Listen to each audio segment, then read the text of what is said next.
ప్రజాపాలన ప్రగతి ప్రణాళిక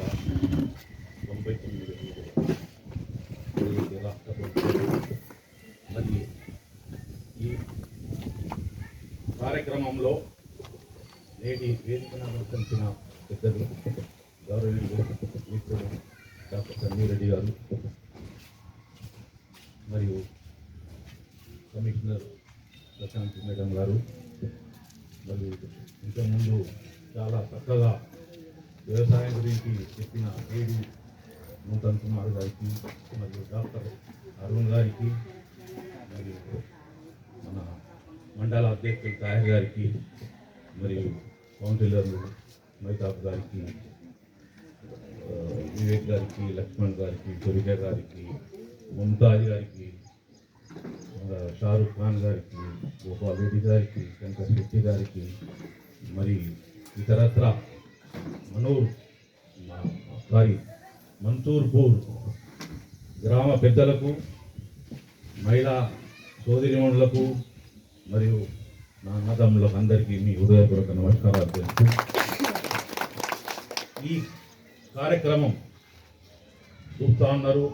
మరి అవగాహన ఏం అవగాహన అంటే ప్రభుత్వంలో ఏ శాఖ అయినా మీ ముందుకొచ్చి మరి అవగాహన కల్పించడం అంటే విద్యనే తీసుకోండి, వైద్యమే తీసుకోండి, ఆరోగ్యం. ఇప్పుడు డాక్టర్ గారు చక్కగా చెప్పారు. ఏమంటే క్యాన్సర్, లేడీస్లో ఏదైతే వస్తుందో క్యాన్సర్ అనేది, మరి దానికి చిన్నప్పుడు మనం చూస్తాం చుక్కల మందులు వేస్తామంటే డ్రాప్, పోలియో డ్రాప్ ఎట్లున్నదో ఇది కూడా క్యాన్సర్కు ఏదైతే గర్భాశయ క్యాన్సర్ అంటే ఇది అవగాహన ప్రోగ్రామ్. 15 సంవత్సరాల అమ్మాయి నుంచి మరి 45 సంవత్సరాల వరకు ఇది ఇచ్చే ప్రోగ్రాం, మంచి ప్రోగ్రాం లేడీస్కు. ఎందుకంటే ఒక అవగాహన పెరగాలి, సొసైటీలో తెలవాలన్నట్టు మరి ఇట్లాంటి చక్కని ప్రోగ్రాం ఏదైతే ప్రభుత్వం, కాంగ్రెస్ ప్రభుత్వం రేవంత్ రెడ్డి గారి ఆధ్వర్యంలో మరి ఈరోజు ఈ 99 రోజుల కార్యక్రమం ఏమైతే ఉన్నదో మరి అభివృద్ధితో పాటు సంక్షేమం కూడా. ఇప్పుడు అభివృద్ధి చూస్తూ ఉన్నారు. మరి మీ మన్సూర్పూర్లో 2.5 సంవత్సరాల కింద ఏ విధంగా ఉన్నదో మరి ఇప్పుడు ఎట్లున్నదో మీరే తెలుసుకుంటున్నా ఉన్నారు. ఎందుకంటే ఇందిరాగాంధీ పేరు మీద ఇందిరమ్మ ఇళ్ళు ఇవ్వడం జరుగుతుంది. ఆనాడు ఇందిరాగాంధీ అంటే రోటీ కపడా మకాన్ అనే 3 నినాదాలు ఉంటుండే. రోటీ అంటే రేషన్, రొట్టె, మంచికి అవసరం ఏమున్నది రొట్టె అంటే బియ్యము, ఉప్పు, పప్పులు వచ్చేటి. అది ఎవరు మొదలుపెట్టారు? కాంగ్రెస్ ప్రభుత్వం, ఇందిరాగాంధీ దేశ ప్రధాని ఉన్నప్పుడు మొదలుపెట్టింది. కపడా, బట్ట, అప్పుడు సూపర్ బజార్లా మన దోతులు, చీరలు ఇచ్చేది. వెనకడ పెద్దలకు తెలుసు. మకాన్ అంటే ఇల్లు, అప్పుడే ఇందిరమ్మ ఇల్లు అయినా ఇక్కడ మన మన్సూర్పూర్లో. దాని తర్వాత 10 సంవత్సరాలు, గత 10 సంవత్సరాల ప్రభుత్వం ఏమి ఇయ్యలే, ఒట్టి మాటలే చెప్పింది.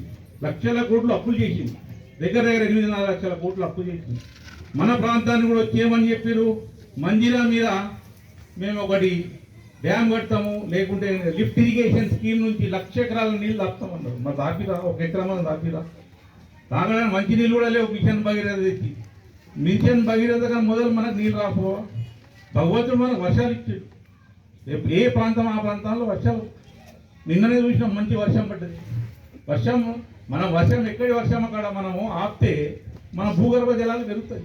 ఇప్పుడు వ్యవసాయ అధికారి చెప్పారు, పాడి లేదు, సరే ఒక పుల్ల తీసుకొని ఆలబెడుతున్నారు. ఎందుకు ఆలబెడుతున్నారు? ఎవరి దగ్గర పాడి పంట, పాడే లేదు, పశువులు లేవు. కారణము మనం అంతా కమర్షియల్ కింద కన్వర్ట్ అయినాం. ఎందుకంటే మన వ్యవసాయం ఏమున్నదంటే ఎడ్లు, గోదలు అన్నీ ఉండే. ఇప్పుడు ఎవరైనా ఉన్నాయా? ఏ వ్యవసాయం ఎందుకు లేవు అంటే మోడర్న్ వ్యవసాయం కిందకు వచ్చినాం. ట్రాక్టర్లు, అరే ఏమున్నాయి అమ్ముకున్నాం. ఎడ్లు అమ్ముకున్నా కానీ ఏమైంది? జొన్న పంట పెట్టేది, చొప్ప ఉండేది, దానికి ఆరం ఉంటుండే. ఇప్పుడు కాల పెట్టాల్సి వస్తుంది. దాన్ని అది కూడా ఒక ఉంది. గడ్డి ఉంటుండే, ఇప్పుడు వరి మేత పెట్టి మేత గురించి. మరి ఇప్పుడు పశువులే లేవు, మేత ఎందుకు అని కాల పెడుతుంది. దానికి ఆల్టర్నేట్ ఏమున్నదంటే అవగాహన చేయాలి. దానివల్ల ఏమున్నదంటే కాలుష్యం ఏర్పడుతుంది. వాతావరణం ఏమవుతుంది? కాల పెడితే ఏమవుతుంది? పొగ వెళ్తుంది, కార్బన్ డైఆక్సైడ్, కార్బన్ మోనాక్సైడ్ ఇవన్నీ వెళ్తాయి వాయువులు. మంచిది కాదు కదా ఆరోగ్యానికి. ఇట్లాంటి కార్యక్రమానికి అవగాహన కార్యక్రమం మరియు సంక్షేమం. ఇప్పుడు చూస్తూ ఉన్నారు రేషన్ కార్డు, చాలామంది రేషన్ కార్డు కుటుంబాలు పెరిగినాయి. కార్డు కావాలి, ఎంతమంది కావాలని నిరంతర ప్రక్రియ. ఇంకెవరికి లేవో చెప్పండి, తప్పకుండా వాళ్ళకు కూడా మరి రేషన్ కార్డు ఏర్పాటు చేద్దాం. మరి ఇండ్లు ఉన్నాయి, చాలా చక్కగా కట్టుకుంటున్నారు. ఇప్పుడు ఎమ్మెల్యే గారు మరి మన మంత్రులకు చాలా ఇండ్లు ఇచ్చాడు, సంతోషం, చాలా హ్యాపీ. ఇంకా మీరు ఎంతమంది ఉన్నారు అంతమంది పార్టీలకు అతీతంగా, ఎందుకంటే మంతూర్పూర్ అనేది తెలుసు, చాలా ఇక్కడ కష్టజీవులు, కష్టపడితేనే వాళ్ళకు జీవితం గడుస్తుంది, లేకుండా లేదు. కాబట్టి ఎంతమంది ఇంకా ఎంతమంది ఉన్నారో ఇలాంటి పేర్లు ప్రతి ఒక్కరు కట్టుకోండి. మంచి ఇల్లు 5 లక్షల రూపాయలు ఇస్తున్నారు. ఎవరో నిజంగా ఒక గుడిచే లేకుండా చూడండి, ఎవరైతే లేరో మరి వాళ్ళకి అట్లా వదిలిపెట్టకండి. వాళ్ళకి ఏ విధంగా ఆదుకోవాలి అట్లా చేసుకొని వాళ్ళకు కూడా మనం మోటివేట్ చేద్దాం.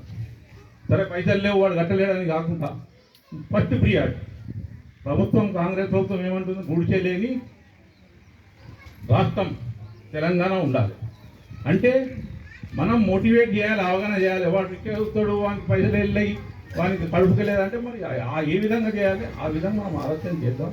సమిష్టి నిందాం. ఈరోజు మొన్న మీరు ఇనాగ్రేషన్ చేసుకున్నారు చర్చ్, మరి అంతా గుడ్డే చేసుకున్నారు, ఒక పండుగ వాతావరణం చేసుకున్నారు, చాలా సంతోషం. అట్లాంటి వాతావరణం కూడా ఎవరైతే బీదస్తులు ఇంకా బీదగా ఉన్నారో, కట్టుకున్న పరిస్థితి లేకుంటే మరి చెప్పండి, ఏదో ఆర్గనైజేషన్ ముంగడు తీసుకొచ్చి వాళ్ళతోటి మనము చేపించి చేద్దాం. చాలామంది చూస్తున్నాం, వాళ్ళు ఇంకా గుడిచెలు ఉన్నారు, గుడిచెలు ఉన్నాయి, టీన్లు ఉన్నాయి, అప్పుడు ఉన్న ఇళ్ళలో ఏమున్నాయంటే మట్టి గోడలు ఉన్నాయి.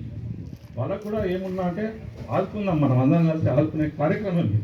ఈ అవగాహన కార్యక్రమం మరి ఇట్లా చక్కని కార్యక్రమం. మరి గ్యారంటీ ఏవైతే కాంగ్రెస్ ప్రభుత్వమే పేదల ప్రభుత్వం కాబట్టి మీరు తప్పకుండా అరే వస్తున్నారు ఏమో చెప్తారు పోతారు, ఏదో ఎలక్షన్ అప్పుడు ఆ పార్టీ ఈ పార్టీ అంటారు కదా, పార్టీకి అతీతంగా ఈ సదస్సు ఏర్పాటు చేయడం జరిగింది. ప్రభుత్వం ఏమంటుందంటే మరి వాళ్ళ అవసరాలు ఏమున్నాయో తెలుసుకొని మరి చెప్తే చక్కగా ప్రోగ్రామింగ్ చేసుకొని మరి ఎవరికి ఏం అవసరాలు ఉన్నాయో అవసరాలు తీర్చడానికే మరి ఈ కార్యక్రమం అని చెప్పుకుంటూ ఈ అవకాశం ఇచ్చిన మీ అందరికీ ధన్యవాదాలు. జై హింద్.